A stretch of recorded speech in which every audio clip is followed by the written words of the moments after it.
ശ്രീമതി ബിജി ഉണ്ട്. ഈ പരിപാടിയിൽ പങ്കെടുത്ത ഒരു കുട്ടിയുടെ രക്ഷിതാവാണ്. ബിജി, ഇപ്പോൾ മനസ്സിലാക്കുന്നത് ഇതിൽ പങ്കെടുത്ത ഓരോ വ്യക്തിയിൽ നിന്നും, അതായത് ഓരോ നർത്തകിയിൽ നിന്നും പണം ഈടാക്കിയിട്ടുണ്ട് എന്നുള്ളതാണ്.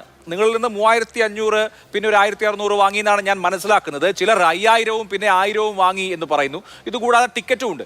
അപ്പോൾ 12000-ഓളം കുട്ടികൾ പങ്കെടുക്കുന്ന ഇതുപോലെ ഒരു നൃത്ത പരിപാടിയിൽ രജിസ്ട്രേഷൻ ഫീസായും മറ്റുമൊക്കെ ഇത്രയധികം പണം വാങ്ങുക, ഒപ്പം മറ്റ് കാണികളിൽ നിന്നുള്ള പണവും വാങ്ങുക എന്ന് പറയുമ്പോൾ ഇതിൻ്റെ സംഘാടകർക്ക് ലഭിക്കുന്നത് ഒരു ഹ്യൂജ് എമൗണ്ട് ആണ്.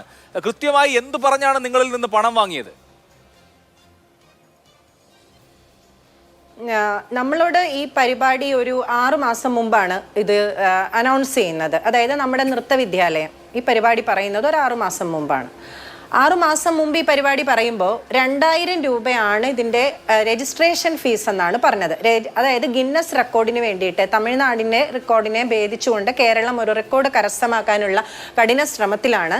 നൃത്തവിദ്യാലയങ്ങളിലെ കുട്ടികളെല്ലാവരും കൂടെ ചേർന്ന് 12000 കുട്ടികൾ, ശരിക്കും അന്ന് വെന്യൂ സ്റ്റേഡിയം ആണെന്ന് പറഞ്ഞിരുന്നില്ല, പക്ഷെ നമുക്ക് ഊഹിക്കാമായിരുന്നു എറണാകുളത്താണെങ്കിൽ അത് സ്റ്റേഡിയം ആയിരിക്കാം എന്നുള്ളത്, ഇത്രയും ആൾക്കാരെ ഉൾക്കൊള്ളേണ്ടതുകൊണ്ട്. അപ്പോൾ ഈ കുട്ടികളെ 2000 രൂപ കൊടുക്കുന്നു. 2000 രൂപ കൊടുത്തുകൊണ്ട് ആദ്യം 2 വീഡിയോയാണ് ഇവർ പെർഫോം ചെയ്യേണ്ടതായിട്ട് പറഞ്ഞിരുന്നത്. അതിലെ ആദ്യത്തെ വീഡിയോ ഗ്രാജുവലി ഒരു 2-3 മാസം മുമ്പ് ഒഴിവാക്കിക്കൊണ്ട് ദിവ്യ ഉണ്ണിയുടെ മാത്രം വീഡിയോ കോറിയോഗ്രഫിയിലേക്ക് കുട്ടികളെ കോൺസെൻട്രേറ്റ് ചെയ്തിട്ട് 8 മിനിറ്റത്തേക്ക് ഇതിൻ്റെ സമയം നിജപ്പെടുത്തുകയായിരുന്നു. 8 മിനിറ്റ് കുട്ടികൾ പെർഫോം ചെയ്യണം. സ്വാഭാവികമായും കേരളം പോലൊരു സ്ഥലത്ത് ഇപ്പോൾ ശരിക്കും പറഞ്ഞാൽ ഫയലിങ്ങിൻ്റെ കാര്യത്തിലായാലും GSTയുടെ കാര്യത്തിലായാലും വളരെയേറെ കർശന നിയമങ്ങളും നടപടികളുമുള്ള ഒരു സ്ഥലമാണ്. അവിടെ ഇങ്ങനെ ഒരു കടലാസ് കമ്പനിക്ക് ഇത്രയും വലിയൊരു പ്രോഗ്രാം നടത്താൻ പറ്റുമോ എന്നുള്ളത് എന്നെ ഇന്നലെ അത്ഭുതപ്പെടുത്തിയ ഒരു കാര്യം അതാണ്. രണ്ടാമത് ഇത്രയധികം പണം, അതായത് 2 ഘട്ടമായി ഇവർ വാങ്ങിയത് 3600 രൂപയാണ്. ഒരിക്കൽ 2000-ഉം പിന്നീട് 1600-ഉം വാങ്ങിയിട്ടുണ്ട് കുട്ടികളോട്. പല പണമാണ് വാങ്ങിച്ചിട്ടുള്ളത്. നേരത്തെ ഒരു രക്ഷിതാവ് പറഞ്ഞത് അവരുടെ 2 കുട്ടികൾ ഇതിൽ പാർട്ടിസിപ്പേറ്റ് ചെയ്തു. അവർ 5000-ഉം പിന്നെ 1000-ഉം മൊത്തം 12000 രൂപ 2 കുട്ടികൾക്ക് വേണ്ടി ചെലവഴിച്ചു എന്നാണ് അവർ പറഞ്ഞത്. അപ്പോൾ ഓരോ ആളുകളിൽ നിന്ന് ഓരോ പണം, ഓരോ തുകയാണ് വാങ്ങിയിരിക്കുന്നത്. ഓരോ തുകയാണ് വാങ്ങിയത്. അപ്പോൾ ഈ 2000-ഉം 1600-ഉം കൊടുത്തതിന് ശേഷം അവരൊരു ഒഫീഷ്യൽ ഈ കുട്ടി അതിനകത്ത് എൻട്രി ചെയ്യുന്നതിന് വേണ്ടിയിട്ട് ഒരു നമ്മളോട് അവർക്ക് ഒരു QR കോഡ്, ഈ QR കോഡ് പോലും നമുക്ക് അയച്ചു തന്നിട്ട് നമ്മളത് പ്രിൻ്റ് എടുത്താണ് കുട്ടികൾക്ക്, നമ്മൾ ഈ പരിപാടിയുടെ തലേദിവസം പോയി പ്രിൻ്റ് എടുത്ത് അതിനെ ലാമിനേറ്റ് ചെയ്താണ് കുട്ടിയെ കടത്തിവിടാൻ ഉദ്ദേശിക്കുന്നത്. അപ്പോഴൊന്നും ഒരു സംശയത്തിൻ്റെ കണികയൊന്നും നമുക്കില്ല. ഇതൊരു കടലാസ് കമ്പനി നടത്തുന്നതാണോ, ഇതിൽ പ്രശ്നങ്ങളുണ്ടോ എന്നൊന്നും തോന്നിയിരുന്നില്ല. ആക്ച്വലി ഇത് ഇങ്ങനെ ഒരു ഇത് അവർ നമുക്ക് തന്നിരുന്നു. അതായത് ഈ കുട്ടികളുടെ ഇൻഡിവിജ്വൽ ആയിട്ട് അവർ ഇതിലേക്ക് പോകുമ്പോൾ നമുക്ക് ഇങ്ങനെ ഒരു മൃദംഗ വിഷൻ എന്നൊക്കെ പറഞ്ഞിട്ട് അവർ ഒരിത് തന്നിരുന്നു. ഇതിനകത്ത് കുറേ റൂൾസ് ആൻഡ് റെഗുലേഷൻസ് അവർ പറയുന്നുണ്ട്. ആക്ച്വലി ഈ റൂൾസ് ആൻഡ് റെഗുലേഷൻസിൽ അവർ പറയുന്നത് 3500 രൂപ ഇൻക്ലൂഡിങ് GST ഗ്രൂപ്പായി പങ്കെടുക്കുന്ന കുട്ടികൾ കൊടുക്കണമെന്നാണ് പറയുന്നത്. അതുപോലെ വ്യക്തിപരമായ ഒരു കുട്ടിക്ക് ഇതിനകത്ത് പങ്കെടുക്കണമെങ്കിൽ 4500 രൂപയും കൊടുക്കണം. ഇനി നമ്മളൊരു കാര്യം പറയാണ്, 12000 കുട്ടികളെന്നുള്ളത് നമ്മൾക്ക് കിട്ടിയ അറിയിപ്പാണ്.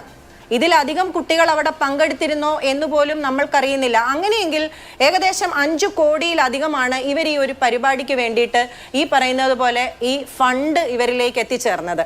അപ്പോൾ ഇന്നലെ ഈ പരിപാടി എൻ്റെ മകള് പങ്കെടുക്കുന്നു. ഞാൻ കലൂർ സ്റ്റേഡിയം അല്ലേ, എൻ്റെ ഒരു കടമുറി അതിനകത്തുണ്ട്. അപ്പോൾ എനിക്കങ്ങനെ ഒരു ആശങ്കയില്ലെങ്കിൽ പോലും ഈ പരിപാടിയുടെ ഒരു സ്ഥിതി അറിയാൻ വേണ്ടി ലൈവ് ന്യൂസ് വെക്കുന്ന സമയത്താണ് ഈ ഉമ്മച്ചേച്ചിയുടെ പരിക്കിനെ കുറിച്ച് അറിയുന്നത്.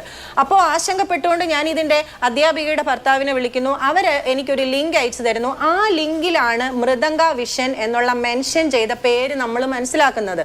പിന്നീട് ഈ ഉമ്മച്ചേച്ചിക്ക് പറ്റിയിട്ടുള്ള പരിക്കിനെ പോലും മറന്നുകൊണ്ടുള്ള ഒരു ആഘോഷം ഇവർ നടത്തിയപ്പോൾ വ്യക്തിപരമായ രോക്ഷം നമുക്കുണ്ടാകും. നമ്മുടെ മണ്ഡലം പ്രതിനിധിക്കുന്ന MLA ആണ്, വ്യക്തിപരമായ അടുപ്പമുള്ള ആളാണ്, കുട്ടികളോട് വളരെ വാത്സല്യത്തോടെ പെരുമാറുന്ന MLA ആണ്.